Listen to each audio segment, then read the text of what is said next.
يا معشر الإياد، أين الآباء والأجداد؟ وأين الفراعنة الشداد؟ تفكك المعاني، ضعف ارتباط الجمل والاختصار. نحن بصدد النثر في العصر الجاهلي.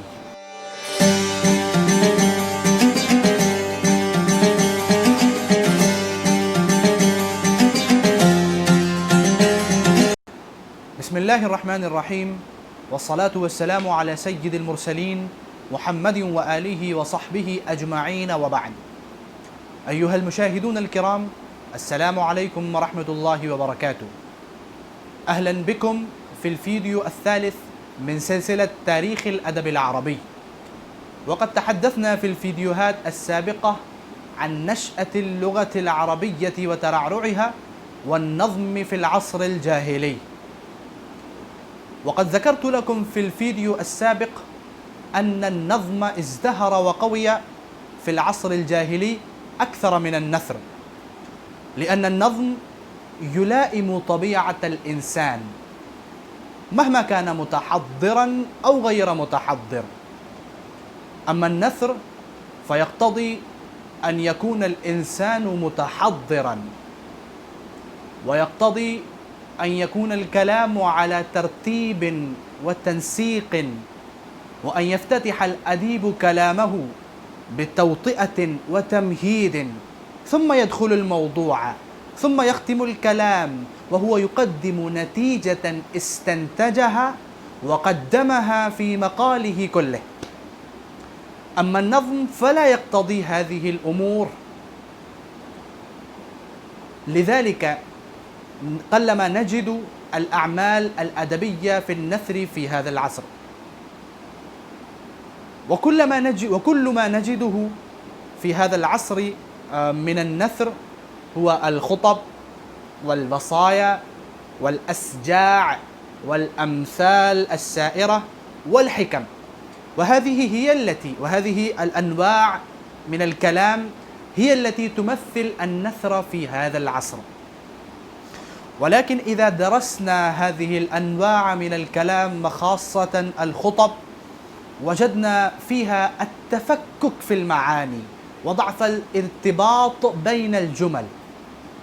وعلى سبيل المثال أقرأ عليكم خطبة قس بن ساعدة الإيادي، وهو كان خطيبا بارعا مشهورا، وكانت خطبه تترك الأثر في النفوس. فهو يقول: أيها الناس، اسمعوا ضعوا، إنه من عاش مات، ومن مات فات، وكل ما هو آت آت.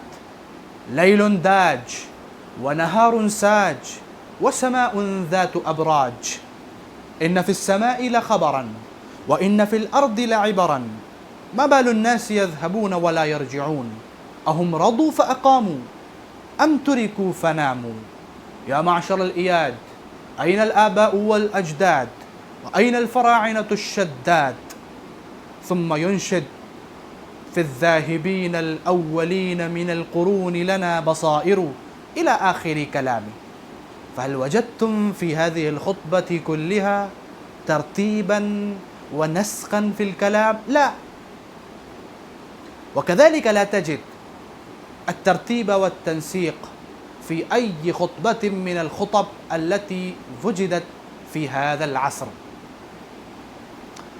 وقبل أن أختم الكلام حول النثر في العصر الجاهلي، أريد أن أخبركم بسبب آخر، وهو سبب رئيسي وراء عدم ازدهار النثر في هذا العصر، وهو السبب الذي أشار إليه شيخنا العلامة السيد محمد الرابع الحسني الندوي حفظه الله ورعاه، وهو أستاذنا وأستاذ الندويين جميعا.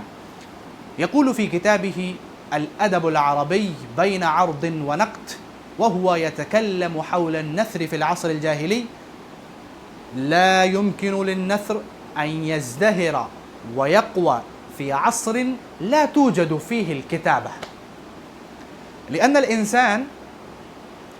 الإنسان لا يمكن له ولا يستطيع أن يحفظ الكتابات الطويلة المكتوبات الطويلة في النثر، ويستطيع أن يحفظ الكلام المنظوم، ولكن لا يستطيع أن يحفظ الكلام المنثور. فلذلك قلما نجد الأعمال الأدبية في النثر في العصر الجاهلي، لأن الكتابة لا توجد في ذلك العصر. نكتفي بهذا القدر، والسلام عليكم ورحمة الله تعالى وبركاته.